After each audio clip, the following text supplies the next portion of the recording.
Hi, welcome to Fiberchats. My name is Irina. I'm the host here, and my guest today is Rosann Fleischauer. Welcome. Thank you.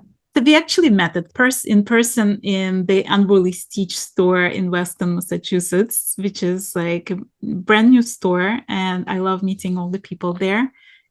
And you're a designer, local designer. Tell me, when did you start knitting? How did you start knitting?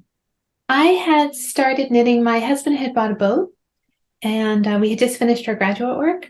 So one of the issues with power boating in the Northeast is that it is really a one-person job. It's not like sailing. And so I really didn't have anything to do. So I started to try to figure out how to cook. Well, it's kind of hard to cook when the boat is slamming along. And a friend of mine had suggested, she felt partially responsible for the situation that I was so miserable with boating. She came up with 3 ideas. And one of them was for me to learn how to knit. So on our first long trip going up the coast of New England, our first stop was in this little tiny town, very charming little village, Beverly, Massachusetts. And I took a walk because sometimes when I'm angry, I just walk. So I took a walk around and I was walking by a knitting store. The door was open. They had a beautiful display in the window and they were teaching a class. So I just quietly walked in and looked around a little bit. And the lady who was teaching the class stopped, and I apologized. I didn't mean to interrupt the flow of her day. And she asked if I wanted to join the class. I told her I don't know how to knit, but could I just quietly sit and watch? So I watched the class for the remainder of the time that they were there. And she helped me pick out a very simple book. It couldn't have been more than 20 pages. I still have it. Virginia McAllister had this little tiny book with hand sketches in it that showed you how to create the stitches. So I got that. I got some Plymouth yarn because I was afraid if I bought something too nice that I would destroy it if it fell overboard. Plymouth yarn floats, by the way. If you do accidentally throw it overboard, if it rolls away from you, it did float. And I'm not even going to ask you how you know that. I can, if you're interested, if you want to know about different types of fibers, you can always ask me if it's something I've worked with, whether or not it floats. Because if I've used it in the summertime, chances are it has ended up in the water. Which is why I tend to knit with alpaca in the wintertime, because alpaca is notoriously difficult to clean after it's been in salt water. Right. So on the way up the coast, I made a scarf. And I got back to at the time we were living in Concord, Massachusetts. And I actually went to the other shop that used to be in Weston many years ago, picked up some more yarn, made another little project. And all of a sudden, I realized that this was kind of fun to do. And that if I kept trying and found enough books on it, maybe I could start to build a little bit of a knowledge base. So the books are like great, right? But is that how you were learning, or were you taking classes as well? Or I didn't take any classes. I actually learned to do the work that I did by reading about it. I didn't watch videos. I have a background in engineering, so my brain works a little bit differently in that it's about the math. It's about the relationship between 2 different, maybe or not, different variables, right? And the idea of how can I make these different things come together, it became not really a mathematical equation as much as a real life proof. So for me, it was about the research process, learning what I could do. And then I started to get into color theory that I found through the Lopi books. They have those beautiful Shetland sweaters. Right. And the beautiful Nordic designs where they have those wonderful colors. And it's not so much just the fact that there's beautiful colors being worked, it's that you're only using 2 at a time. And how are you using those 2? And how is the balance of one versus the other going to influence the work? So because I also had a background in sewing, I was able to use both skill sets, bring them together, and make some of my own designs in addition to learning from the books that I was using. Well, I mean, when you're talking about sewing and then you got into knitting and color theory, do you consider yourself artistic person? Because like engineering is, like we know math, we're good with numbers. Have you always been a crafter? I had been involved with sewing for a long time and with quilting. I was never very good at it because the sewing machine noise, no matter what machine I used, it always gave me a wretched headache. So I enjoyed it, but I can only do it for a little time. But knitting is quiet. Right.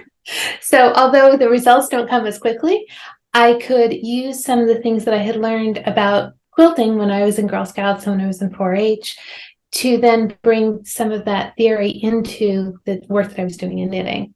And it became a very good way to pass the time when we would be out on the water, because you could bring a project out on the water. I learned what kind of projects were best and worst to try and bring out on the water, which might be why I'm not very good at lace. Because lace is very hard to do unless you are either exceptionally accomplished at it or you have a quiet place to work on it. Right. And sitting next to an engine, I assure you, is not a quiet place to work on it. Well, actually, like fun fact, they now teach math knitting at MIT as part of the engineering and physics class. And I find it like very interesting because like to me, knitting was almost like a science research, right? Like I had to understand how the fabric works. I had to understand how to read the stitches, how to make them do what I want to do. And I'm sure with you, it was probably a similar experience. Yep, same idea. And I don't know, did you ever build yourself a little library of yarns? Absolutely. So when I finish a project, I write down what the yarn was about and what the plies were and what they were made of, whether or not it floated. And it's helpful because all of a sudden this becomes part of the skill set, right? It's like someone who does a lot of baking and knows that if they use a certain kind of cinnamon, they're going to enhance the flavor in a different way. Or if they use smoked paprika, what's that going to do versus regular paprika? Right. And you can turn it into, you're right, a science experiment at some level. I did not go to MIT, but I would love to learn more about those classes that MIT is offering. I don't have a PhD, but maybe at least I could tutor someone. Well, let me ask you about how you're going from knitting a scarf on the boat to becoming a designer. For me, the process of becoming a designer was kind of something I fell into. I never consciously thought to do it, but because a lot of the patterns that I was working with were not necessarily written for someone my size, it was difficult for me to just take a pattern and verbatim use it. I found that I had to make a lot of modifications. So I had to use my sewing skills to be able to figure out how am I going to get the taper, or how am I going to get the right length on my finished garment. And sometimes the yarns were just not available. So I would see something very pretty in one of the magazines and it just wasn't to be. I couldn't get the yarn. So I had to go back to my little library of yarns and figure out what I could use. The first design that I happened to submit, I got a big break from Prime Publishing. They liked one of the designs that I had done for a pair of mitts. I needed mitts because when I would run in the morning in the spring, it was too hot to wear wool, but it was not quite the right temperature to just run along the beach. So I wanted cotton mitts. And so I took a pattern that I saw. They used to do these sweet little swatches in Neuro magazine. And I figured out, well, if this is 4 inches and I need it to be 8 to go all the way around my hand, what do I do? So I figured out what the stitch pattern had to be, and I integrated that into a pair of mitts. And someone saw them and said, hey, you should really send those into a magazine. So I did. And the magazine really took a chance on me because, frankly, I'd never done anything like that before. They were very helpful in terms of how to write a pattern. And I sent them my pattern, and I've been working with them since 2008. Then when I started to work with the various different yarns that were becoming more readily available, then I started to submit to other magazines as well. Right. And I've been lucky at some level because people have been very helpful in terms of this is how we write a pattern, this is what you did wrong. And they've offered their opinions to make me a better designer, I think. And I really owe them a lot. I don't know how much of it is luck and how much of it is your willingness to listen and to learn and to change, and to like adapt. Well, right now you're in a very exciting time. So you are just publishing this book, Cozy Coastal Needs. And I spent last night reading this whole thing and looking through all the patterns. But what amazed me about this book, that the first probably quarter of it, if not more, is the information about yarn substitution and about needles and how to pick, and even band-aids, because accidents happen. And yes, they do.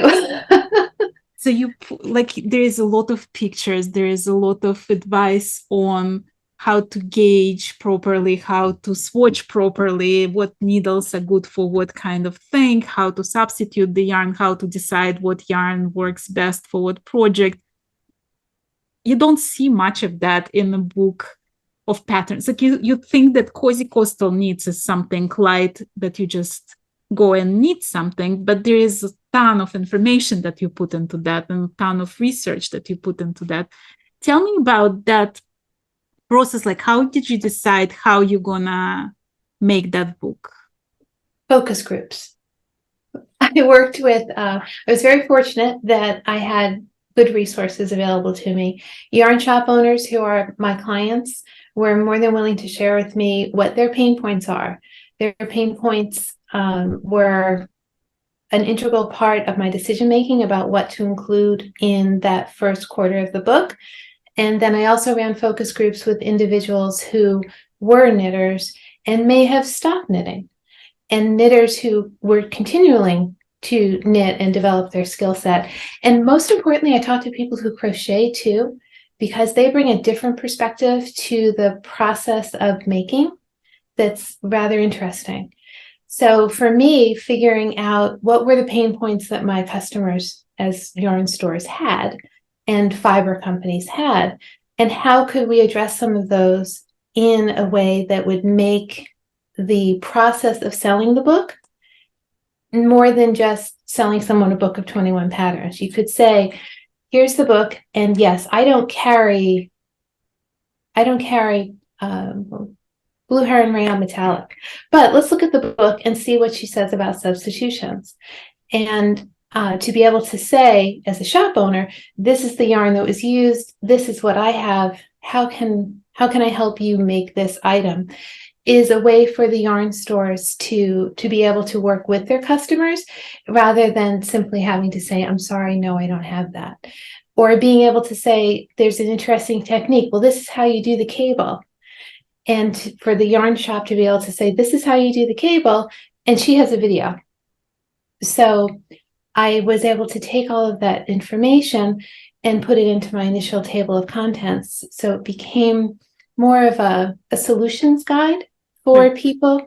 And it didn't show exactly how to set up the stitches. I mean, I'm grateful to people who have the ability to do those beautiful line drawings, how to make a stitch, how to turn your work around, how to tell if it's the right or the wrong side.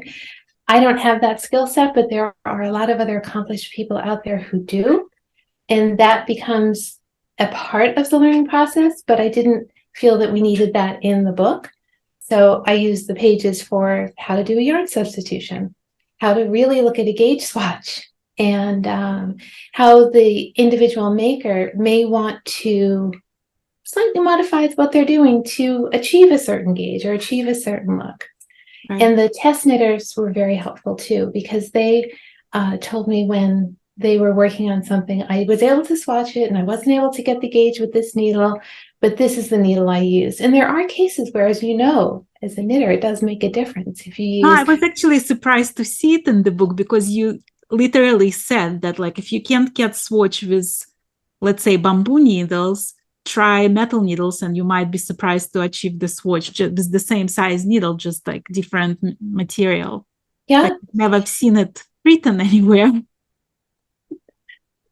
and it's a little thing. It makes a difference. And also those wonderful Addy needles that come, you can get the lace point, or you can get the ones they call them unicorns. They're a little easier to hold on to. And I think it was important that as we were going through the process of writing the actual text, to get the input of different people who may knit differently than I do, or who may not normally knit with wool. Ask them to please make a swatch using wool so we could see what kind of result they got. It really was a science project at some level to get the information together. What's your relationship with swatching? Is it like a necessary evil, or is it a love story? I'd say it's a love story because it's the discovery for me. It's sort of like that first date, right? Not that I've gone on one in over 30 years, but it's this process of, I'd even start with the yarn itself. I get the hank of yarn and I don't wind it on a winder, which is not always the best decision because sometimes it's a lot of winding, but I wind it by hand to see how it feels. And I try and make a few notes about, okay, as I'm winding it, do I see the fibers separate, or what makes this yarn different than that yarn? And then after I'm done with making that first ball, I'll take that and I'll swatch it with different needles and hooks, because there are some yarns that simply are more suited to knitting than to crochet, or vice versa. So I'll make notes about them, and then I'll do what I need to do with them. It might be a review that I'm doing for a potential product for one of my yarn company clients. It might be something that a yarn shop needed a little bit of help to get a swatch done, or a small accessory item done. So I'll be working on that. But I really like the swatching process because it's sort of like a tasting. Right. You know, so. Well, when you started knitting, right, it was just to kill the boredom, basically. Like while your husband is busy doing something, you find something for yourself to occupy yourself. Exactly. Can you imagine your life without knitting now? No, I couldn't, because for me, it's been a conduit to meet people. And it's been a conduit to build some common bond. We live in the suburbs, and unless you have 2 kids and the golden retriever with a station wagon, it's very difficult to make friends. All of the people that I now call my friends, I have either met through knitting or through the dog park. And I think, and it's like the funny part that even if you did have 2 kids and a golden retriever, like at this point, my kids are grown up. So it's like, you know, it's becoming a new place in life. Like you change as a person as well, you know. I do wish that I had started doing it in college. So yay for the students at MIT who are taking knitting in college. I think that it can help build a community within a certain demographic of age that isn't really considering it right now. And people used to knit when they were in grade school. Right. And there were young women who knitted when they were late teens, when they were at college.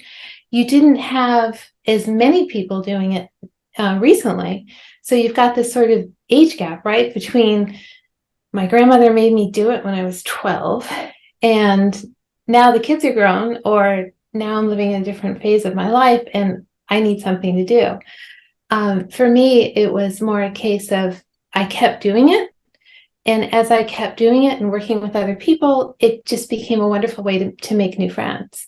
Like meeting you over at the Unruly Stitch, and meeting some of the ladies who I still stay in contact with from the shop at home.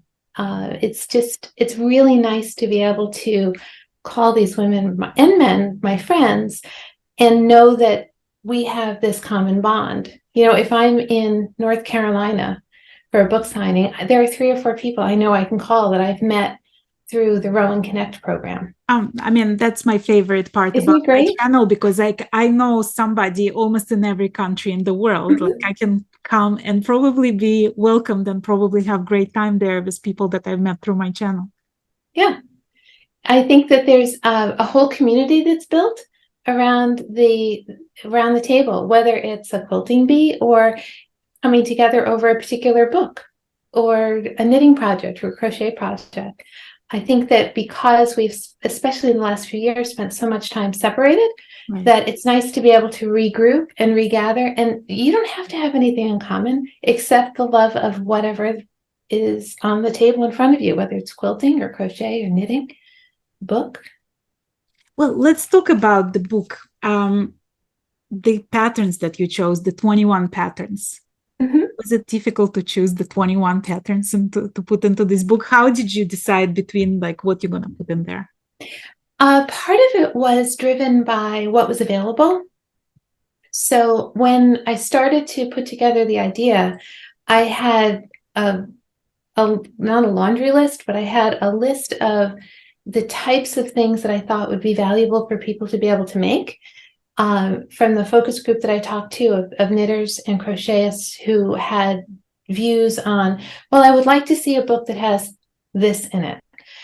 And taking that information together with what yarn I could get, because of the way that the supply chains were impacted during the pandemic, it was difficult to get some yarn. So I had approached Universal Yarn, Pasquale Yarn, Blue Heron, two indie dyers who do beautiful work. Actually, one of them's on the cover, Cozy Color Works. She's out of New Jersey. And Toby Roxanne Barna, she has a pattern in there too, to find out what colors they had available.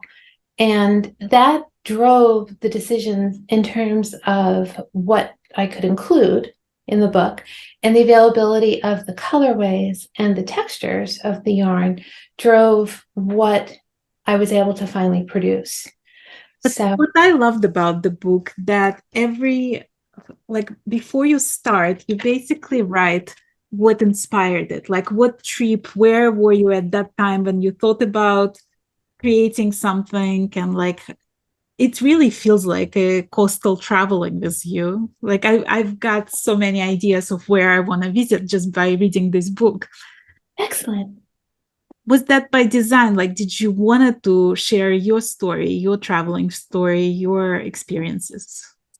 I wanted it to be like when we're sitting around the table at the knitting store and we talk about our travels and we talk about what challenges we faced in life. Some of them may be very big challenges. Some of them may be just minor and came up as you walked in the door. You never know. So what I did was, as I was working on the designs, I thought about, where was I when I first thought of this particular stitch? Or where was I when I needed X? Was I able to get a particular yarn? And, oh, this would make a great hat, or this color reminded me of the Nantucket red. And to be able to put those little pieces together, and as I was putting the designs together, to be able to make the notes about them. So I had my inspiration from a collection of photos. I had some yarn that was available to me that I was able to use for inspiration as well, to do those swatches.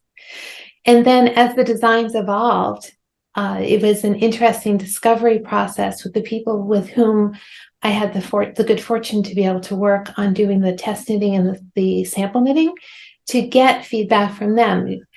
One of the yarns, the woman said, "This is horrible. I can't knit this in this pattern." Okay, well, let's find something else that'll work.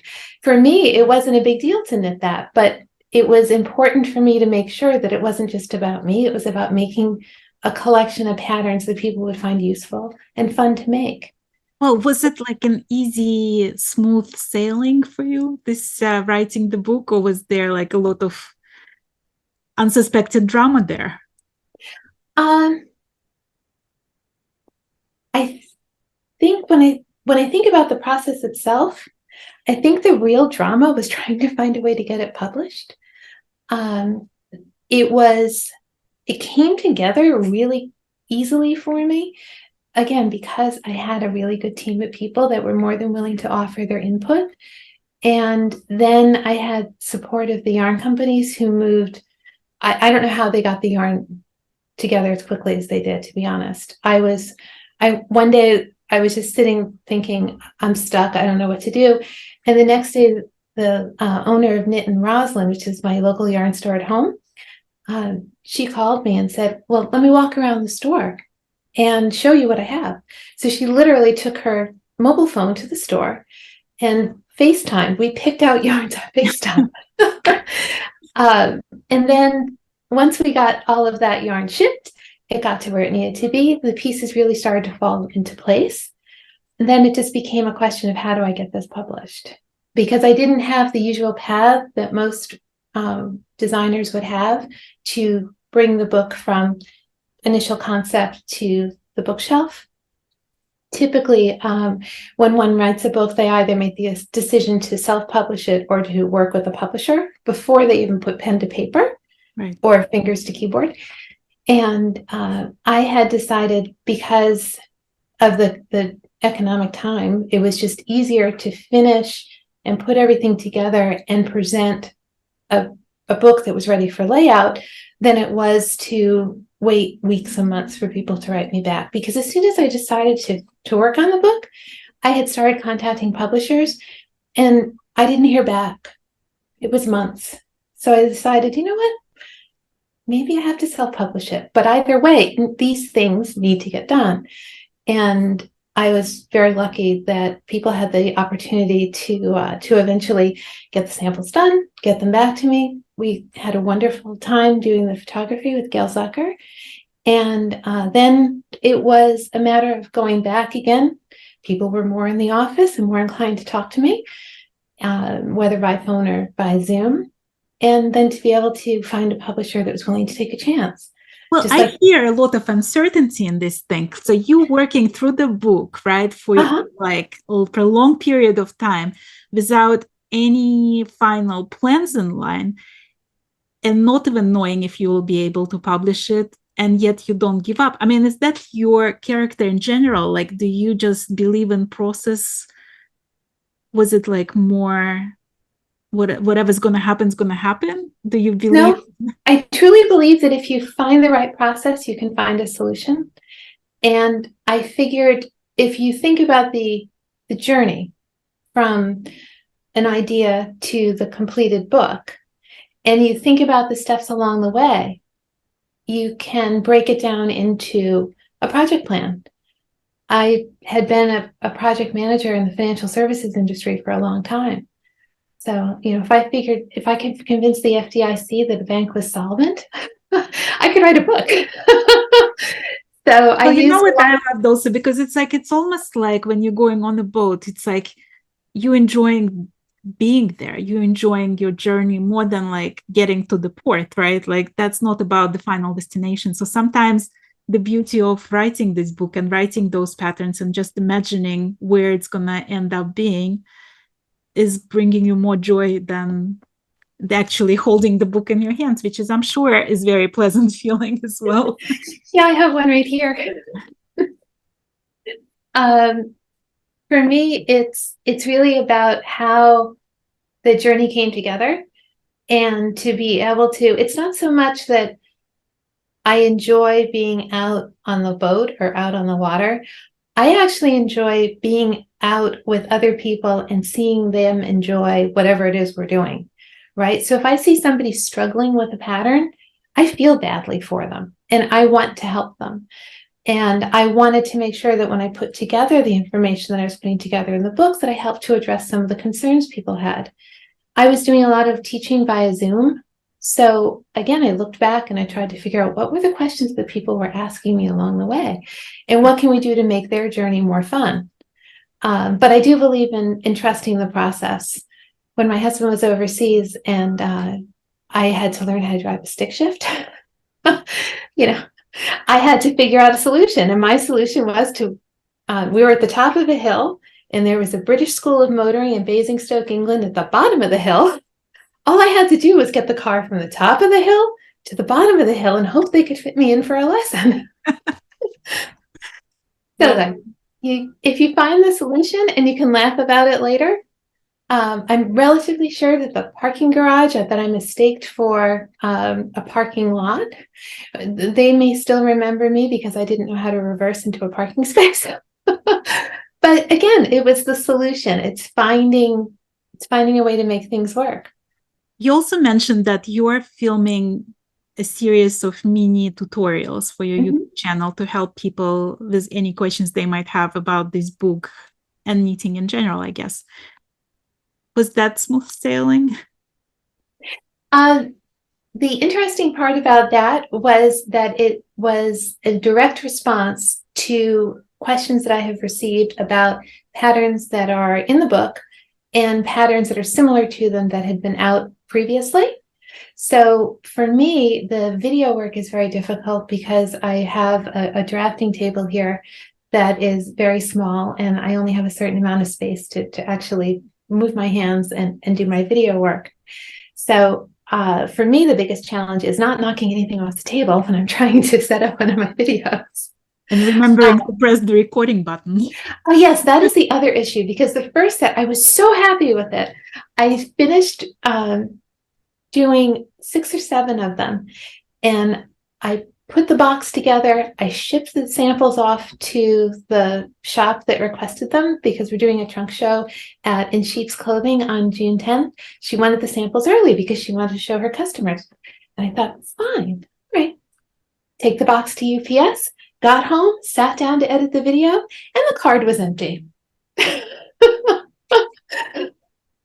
Like, this is honestly, this is my biggest fear always. Like, I'm going to forget to press the recording button. Yes.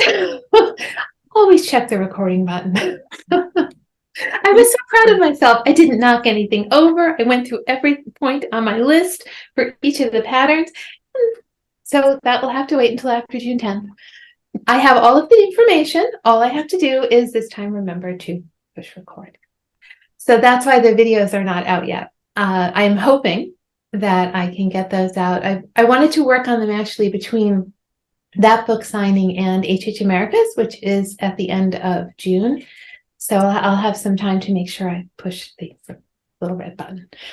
Well, now that the book is here, mm-hmm. the job really begins, right? To promote it and to sell it and to make people aware of the existence of this book. How busy are you going to be in the next few weeks? I have a book signing a week. I have 2 demos scheduled at HH Americas, some time with the podcast booth there. And then in July, I have 2 book signings, 2 in August, and I'm booking now in the 4th quarter. So it's really interesting to me to see how the different stores want to set up a trunk show or want to set up a book signing, and to be able to work with them, it's a lot of fun. So you can be busy and be happy, right? I mean, are you feeling elated? Are you feeling sad that this part of like this whole research and writing is behind you? It never stops. I keep writing and working on what I think could be an idea for another book. I would love to do a cozy coastal knits, but do it as cozy coastal crochet. So I have ideas that I've been collecting for that. And I think that it's part of the process to be able to let go and say, okay, this one's done. I think the hardest thing was when I got the contract from the publisher and realized that that's it. There's no more I have to do. I sent in my last draft. I signed the last piece of paperwork, and now what do I do? So I did start teaching more. I did a lot more online work, and that was a real good way to bring myself the same level of satisfaction that I got from the writing, to be able to help other people with their learning journey.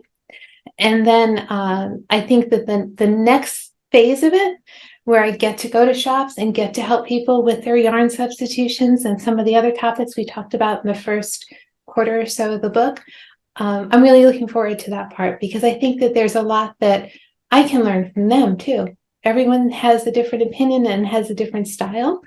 So I'm really looking forward to the engagement in person, hopefully, as much as it can be, with other people who are interested in the fiber arts. So I'm super excited about this Thursday, because we're going to have the book signing in the Unruly Stitch, and I can't wait for that event. So if you guys in Massachusetts and you want to stop by, the Unruly Stitch is the new store in Weston, and the signing is going to be there 6:30 till 8 p.m. on Yes. June 1st. Yes. Please visit and you get to meet Rosann there. And then if my viewers are from other parts of the country, you have the schedule on your webpage. You have it in the blog, right? Yes, in the blog posts, I am putting together a list of the engagements that I have set up. And so that if people would like to join us at a particular venue, they're more than welcome to do so. Or if they just want to have a look to see, maybe they can't join us in person, but want to check out the Facebook Live or the Instagram Live that we're planning to do at a particular location, it'd be wonderful to have people engage that way as well. Because it is, the reality is we can't be everywhere. Right. So it's nice to do it together when we can online too. There's a balance. And then if somebody wants to buy the book on the internet, can they do that? Yes, if somebody would like to buy the book directly from me, it is on my website, which is firstbitedesigns.com. And if someone would like for me to sign it, I am more than willing to sign it before I put it in the post. You can also get it on some of the larger independent booksellers in your local downtown. The Booksmith in Brookline has it. The Concord Bookshop has it. So you can ask for it at your local bookseller. And then the publisher, Rowan Littlefield, does have it on their website as well. And on my Instagram feed, there's a buy it button. Well, I'm going to put all this information in the description of this video. So if you guys want to take a look at this book and buy it for yourself and find some of your favorites, you can do that. I found my favorite. You want to know which one? Actually, before I tell you my favorite, while I'm looking for it, do you have a favorite? My favorite's actually the skirt. I love that skirt. It's like really super fun. Yeah. So Awesome. mine was this one, Newport Clam Bake Poncho. Oh yeah, that was a lot of fun to design. I love that.